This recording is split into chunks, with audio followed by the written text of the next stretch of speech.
दोस्तों, आज की कहानी है जब 15 साल बाद हुआ प्रेमी से मिलन। कहानी पसंद आए तो वीडियो को लाइक और सब्सक्राइब जरूर करना। पिता की तेरहवीं से लौटी ही थी सीमा। 15 दिन के लंबे अंतराल के बाद उसने लैपटॉप खोलकर फेसबुक को लॉगिन किया। फ्रेंड रिक्वेस्ट पर क्लिक करते ही जो नाम उभर कर आया उसे देखकर बुरी तरह चौंक गई। अरे, यह तो शैलेश है। उसके मुंह से बेसकता निकल गया। समय के इतने लंबे अंतराल ने उसकी याद पर धूल की मोटी चादर बिछा दी थी। लैपटॉप के सामने बैठे बैठे ही सीमा की आंखों के आगे शैलेश के साथ बिताए दिन परत दर परत खुलते चले गए। दोनों ही दिल्ली के एक कॉलेज में स्नातक की पढ़ाई कर रहे थे। शैलेश पढ़ने में अव्वल था। वह बहुत अच्छा गायक भी था। कॉलेज के हर सांस्कृतिक कार्यक्रम में वह बढ़ चढ़कर भाग लेता था। सीमा की आवाज़ भी बहुत अच्छी थी। दोनों कई बार डुएट भी गाते थे, इसलिए अक्सर दोनों का कक्षा के बाहर मिलना हो जाता था। एक बार सीमा को बुखार आ गया। वह 10 दिन कॉलेज नहीं आई तो शैलेश पता पूछता हुआ उसके घर का हालचाल पूछने आ गया। परीक्षा बहुत करीब थी, इसलिए उसको अपने नोट्स देकर उसकी परीक्षा की तैयारी करने में मदद की। सीमा ने पाया कि वह एक बहुत अच्छा इंसान भी है। धीरे धीरे उनकी नज़दीकियां बढ़ने लगीं कॉलेज में, इसलिए उसको अपने नोट्स देकर उसकी परीक्षा की तैयारी करने में मदद की। सीमा ने पाया कि वह एक बहुत अच्छा इंसान भी है। धीरे धीरे उनकी नज़दीकियां बढ़ने लगी। कॉलेज में खाली लगी। यह किशोरवय उम्र ही ऐसी है जब कोई प्रशंसनीय दृष्टि से निहारते हुए अपनी मूक भाषा में प्रेम निवेदन करता है तो दिल में अवर्णनीय मीठा सा एहसास होता है, जिससे चेहरे पर एक अलग सा नूर झलकने लगता है।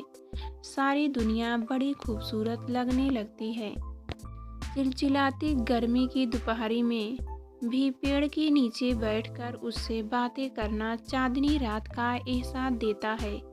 लोग उन्हें अजीब नज़रों से देख रहे हैं। इसकी ओर से भी गर्मी की दोपहरी में भी पेड़ के नीचे बैठकर उससे बातें करना चांदनी रात का एहसास देता है।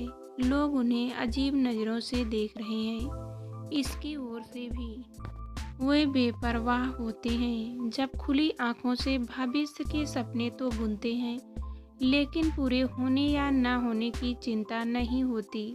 वे बेपरवाह होते हैं। जब खुली आंखों से भविष्य के सपने तो बुनते हैं, लेकिन पूरे होने या ना होने की चिंता नहीं होती।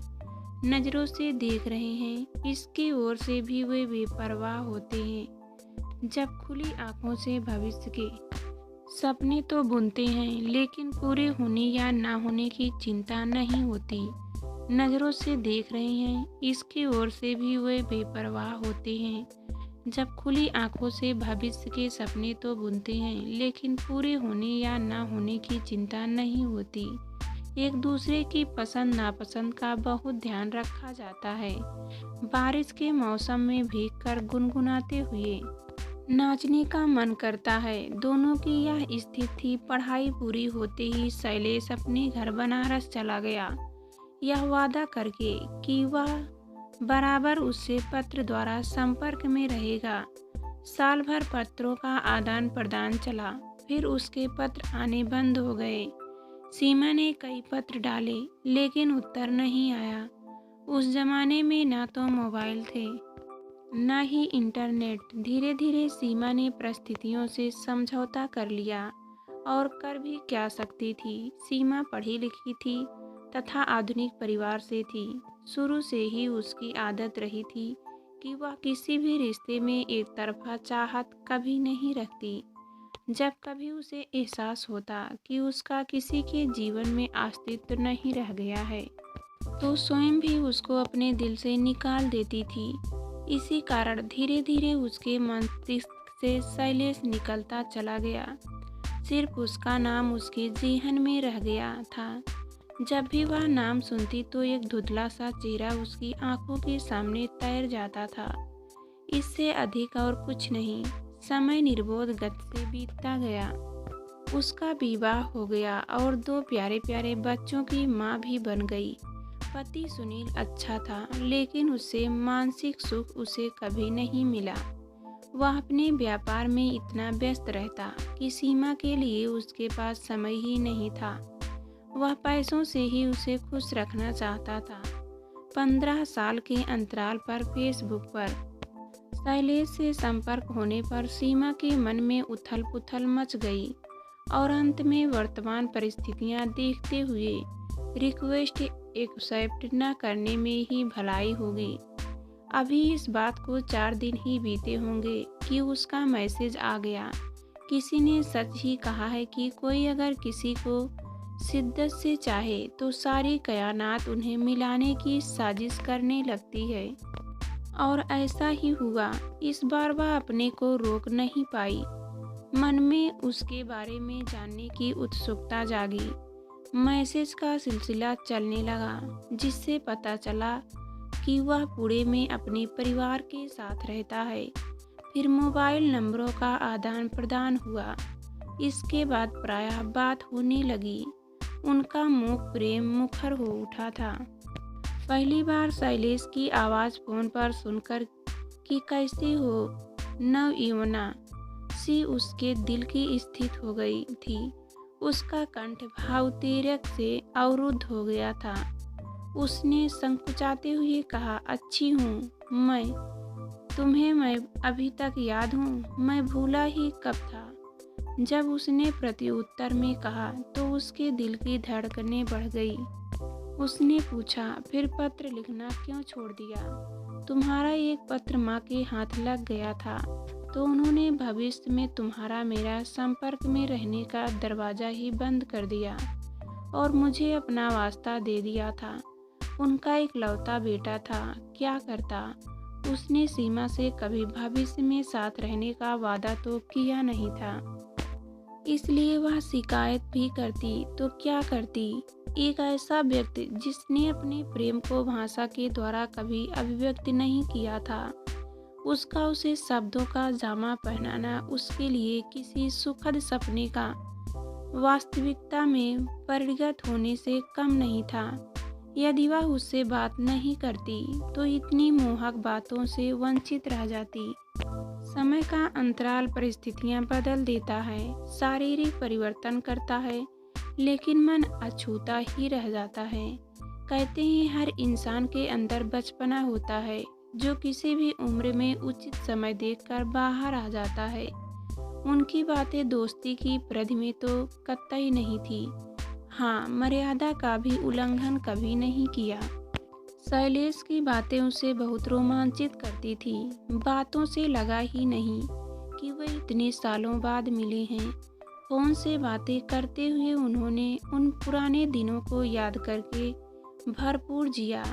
कुछ शैलेश ने याद दिलाई जो वह भूल गई थी, कुछ उसने याद दिलाई। ऐसे लग रहा था जैसे कि वे उन दिनों दोनों को दोबारा जी रहे हैं। 15 सालों में किसके साथ क्या हुआ वह भी शेयर किया। आरंभ में इस तरह बात करना उसे अटपटा अवश्य लगता था। संस्कारागत थोड़ा अपराध बोध भी होता था। वह यह सोचकर भी परेशान होती थी कि इस तरह कितने दिन रिश्ता निभेगा। इसी उपापोह में 5-6 महीने बीत गए। दोनों ही चाहते थे कि यह रिश्ता बोझ न बन जाए। यह तो निश्चित हो गया था कि आग लगी थी दोनों तरफ बराबर। पहले यह आग तपिश देती थी, लेकिन धीरे धीरे यही आग मन को ठंडक तथा सुकून देने लगी। उनकी रस भरी बातें उन दोनों के ही मन को गुदगुदा जाती थी।